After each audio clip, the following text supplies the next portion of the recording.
নমস্কার, আমি কবিতা, কবিতার করতাম থেকে আমার চ্যানেলে সবাইকে স্বাগতম। বড়দেরকে প্রণাম জানাই, ছোটোদেরকে অনেক আদর আর ভালোবাসা জানালাম। আমি চলে এসেছি এখন হ্যাশট্যাগ আমরা সকলের আজকের বিষয় নিয়ে। আজকের বিষয় অপরাজিতা দিয়েছে।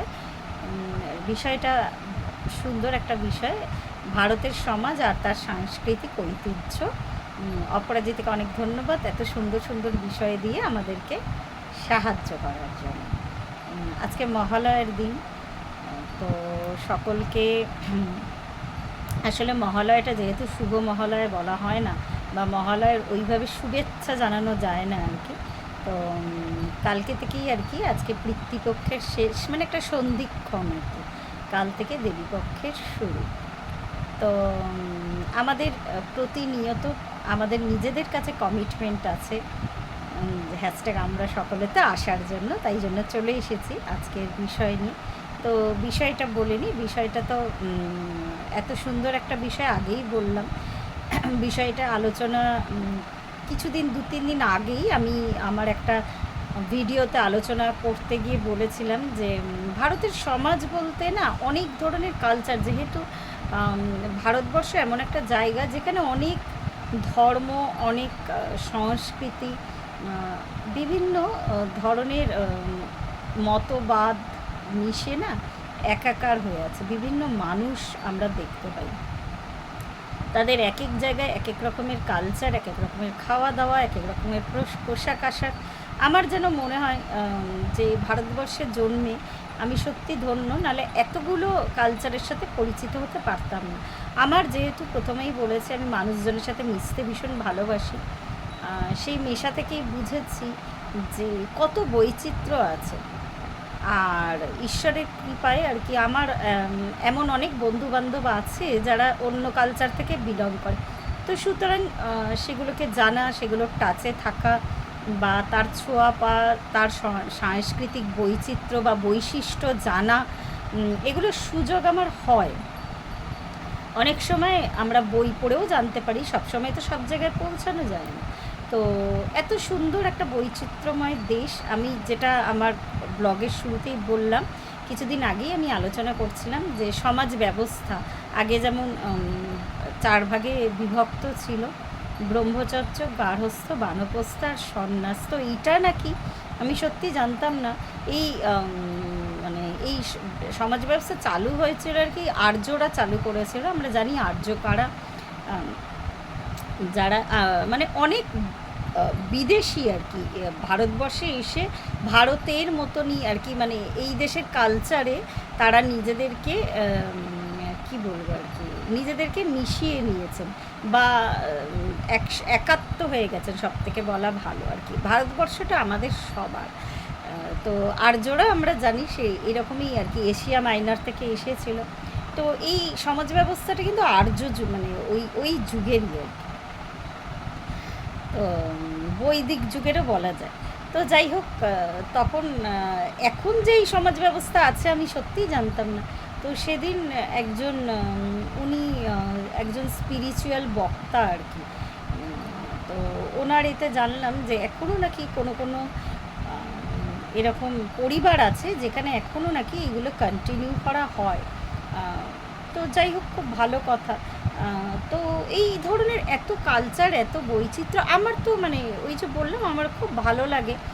বিভিন্ন ধর্মের মানুষ, ভারতবর্ষে এমন একটা দেশ, মানে বলতে এতটা ভালো লাগে। মানে আমার মনে হয় না যে পৃথিবীতে আর কোনো কান্ট্রি সেকুলার কান্ট্রি হিসাবে পরিচিত। আমার মনে হয়, আমি জানি না, আমি যদি ভুল বলে থাকি কেউ আমাকে অবশ্যই বলে দেবেন, পৃথিবীতে আর কোনো দেশ সেকুলার কিনা, নিজেদেরকে ধর্মনিরপেক্ষ বা সেকুলার বলে ঘোষণা করেছে কিনা, তাদের কনস্টিটিউশনে বলা আছে কিনা সেকুলার, আমি জানি না।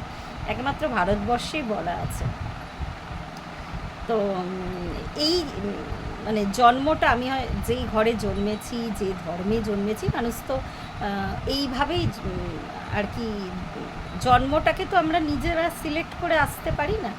তো বাই ডিফল্ট আর কি এক একটা পরিবারে এক একটা ধর্মের আন্ডারে, এক একটা কালচারের আন্ডারে আমরা জন্মাই আর কি।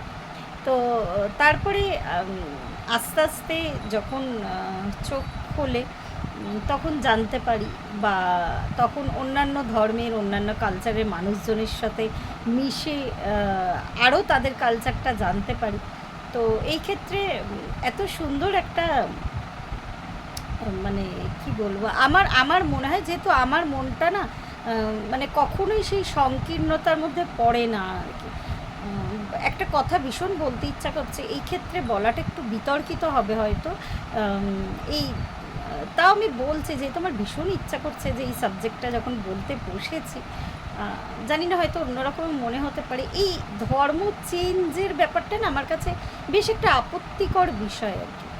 সেটা যে কোনো ধর্ম থেকেই যে কোনো ধর্মে চেঞ্জ হওয়ার ব্যাপারটা আমার কাছে বেশ একটু আপত্তিকর।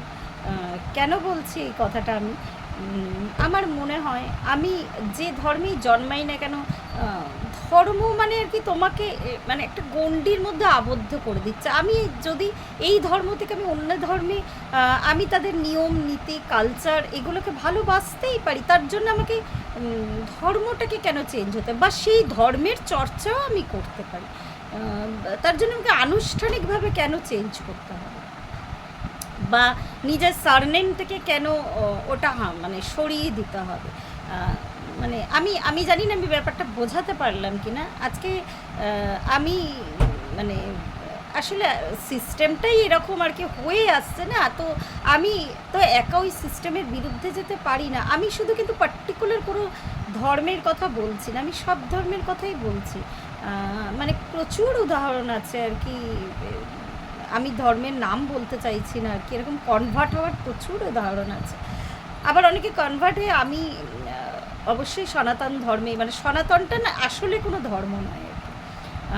আমরা এই মানে এই এতে আর কি এই ধারায় বিশ্বাসী আর কি।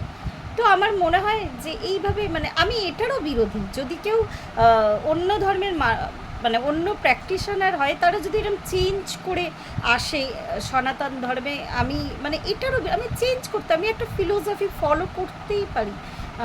তো আমার মনে হয় সেখানে একটা সংকীর্ণ মানসিকতার প্রকাশ পায়, এটা আজকের না, এই মনোভাবটা না আমার বহু দিনের। আমি এরকম বহু সেলিব্রিটিকে দেখেছি যখন মানে এত কিছু, আমি একটু চিন্তনশীল মানুষ আর কি, একটু অনেক রকম জিনিস নিয়ে ভাবনা চিন্তা করি, যখন দেখতাম কোনো সেলিব্রিটি ধর্ম চেঞ্জ করছে আমার কাছে ভীষণ অদ্ভুত লাগে। আমি সেই ফিলোসফিটাকে ফলো করতেই পারি, তার মানে আমি আমাকে লিমিটেশন করে দিচ্ছি যে আমি যেই ধর্মে জন্মেছি আমি সেই ধর্ম, যেহেতু আমাদের ফর্ম ফিল আপ করার সময় এখনও পর্যন্ত লিখতে হয় খ্রিশ্চানিটি ফলো করি, বা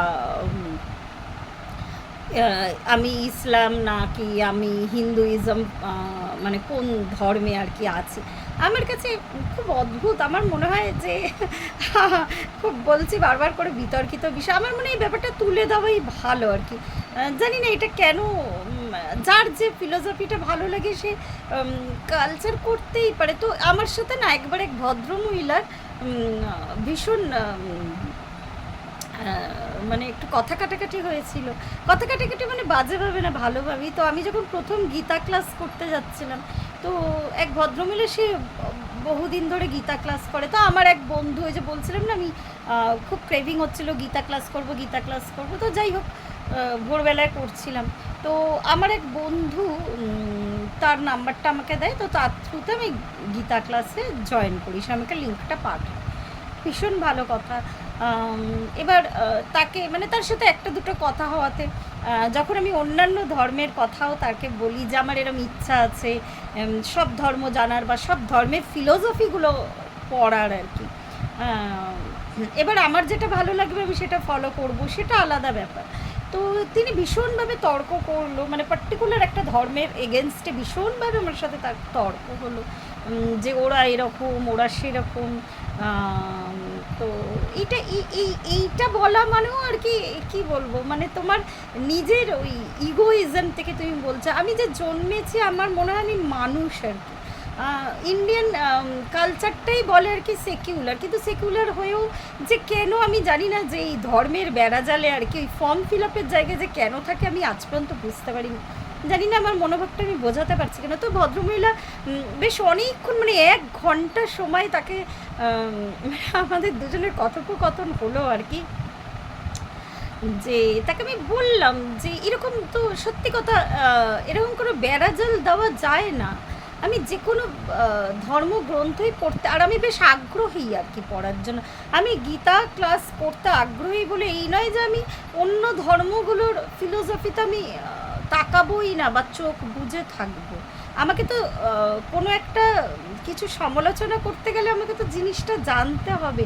এটাই অর্ধেক মানুষ, অর্ধেক কি আরও বেশি মানুষ, হয়তো 80% মানুষ এখনও বুঝতে পারেনি। কোনো কিছুর সমালোচনা করতে গেলে না আমাকে সেই জিনিসটা জেনেই সমালোচনা করতে, আমি না জেনে আমি কিছু মানুষের অ্যাক্টিভিটি দেখে আমি কিন্তু সেই ধর্মের বিচারটা করতে পারি না। আমি যতক্ষণ না জানবো তাদের কালচার, তাদের ধর্মগ্রন্থে কী লেখা আছে, কি ইনস্ট্রাকশন দেওয়া আছে। তো এটাই আর কি, এটাই বলার ছিল। আর এটা নিয়ে বলতে গেলে অনেক কথাই, আমার এটা ভীষণ সত্যি কথা খুব আপত্তি আর কি, যে ওইভাবে ফর্ম ফিল আপ করানোতে আমার আপত্তি আর কি। আমি কেন আমি যে কোনো ফিলোসফি প্র্যাকটিস করতে পারি, তো এটা নিয়ে কোনো আমার ইয়ে নেই। আর সত্যি সত্যি যেদিন মানুষের জ্ঞানের চোখ খুলবে না, সে যে পরিবারে জন্মাক, যে ধর্মে জন্মাক, সে কিন্তু কখনোই এই ধর্ম ধর্ম করে মরবে না আর কি, অ্যাটলিস্ট আর কি। এই ধর্মের নাম করে কত খুনোখুনি, কত কিছু হয়ে যায় আর কি। ইভেন একই ধর্মের মধ্যে, যেটা মেনলি আর কি বিয়ের ক্ষেত্রে দেখা যায়, একই ধর্মের হয়তো প্র্যাকটিস করছে, কিন্তু মানে দুটো আর কি আলাদা ভাষাভাষীর মানুষ হয়। তো সেরকমও দেখা যায়। তো আমি কিছুদিন আগে একটা টিউশন করতাম, খুব বিচ্ছিরি লেগেছিলো আমার একটা বাচ্চার কথায়। তো বাচ্চাটা আমি পড়াতে যেতাম, তো একটা পার্টিকুলার ধর্ম তারা প্র্যাকটিস করে। তো ওই ধর্মের আর কি আমি দেখছিলাম তাদের বাড়িতে সেই মূর্তি রাখা আছে। তো বাচ্চাটা এরকমভাবে আমাকে মানে বলল যে আমি ঠাকুর পছন্দ করি। খুব মানে আমার খুব খারাপ লেগেছিল কথাটা শুনতে। আমি ঠাকুর মানে ঠাকুর বলতেও বোঝাতে চাইছে আর কি হিন্দু দেবদেবীর মূর্তি আর কি। তো আমি ঠাকুর পছন্দ করি না। তো তারাও মূর্তি পূজা করে আর কি, কিন্তু অন্য ইয়ের আর কি। আমি বলতে চাইছি না, আমি কোনো কিছুই খুলে বলতে চাই না, যেহেতু খুব বিচ্ছিরি ব্যাপার আর কি। তার মানে বাচ্চাটা একটা অত ছোট বাচ্চা, সে জানলো কী করে ঠাকুর পছন্দ করে না? ওটা ওর পরিবার থেকে ওর মধ্যে এই সংস্কারটা এসে। অবশ্যই আমাদের পরিবার থেকে কিছু সংস্কার আসে, আমি এটা সবসময় বিশ্বাস করি।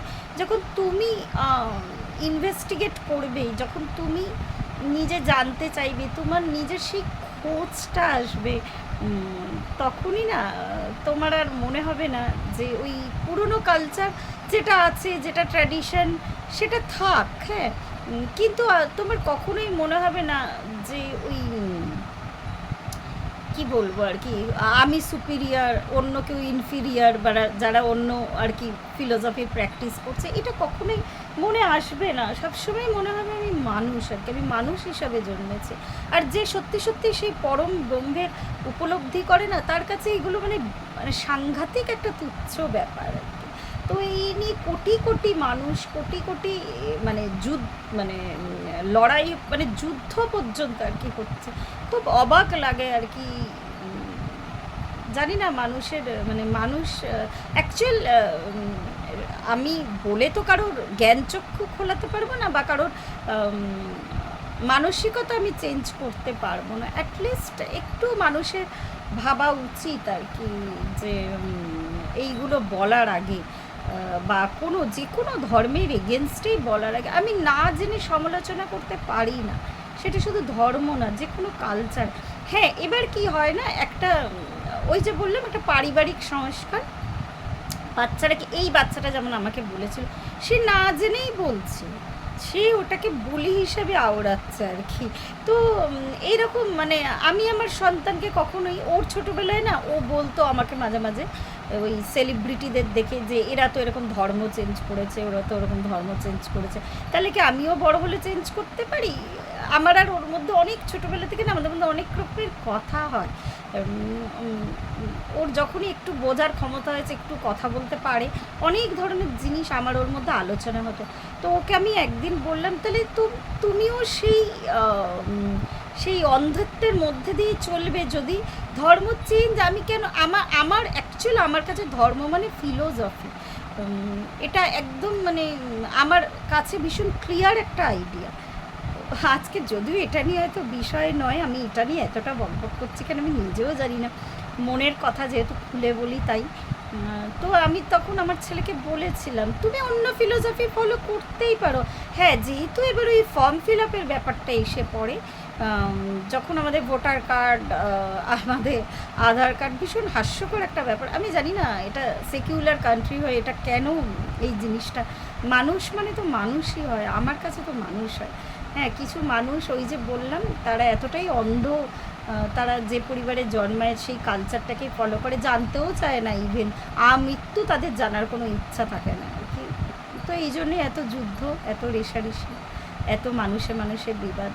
জানি না সেই পরম তত্ত্বকে মানুষ কবে জানতে পারবে বা কবে ফিল করতে পারবে। এই পর্যন্তই রইল। প্রত্যেকে ভালো থাকবেন, পরিবারের সকলকে ভালো রাখবেন। ধন্যবাদ।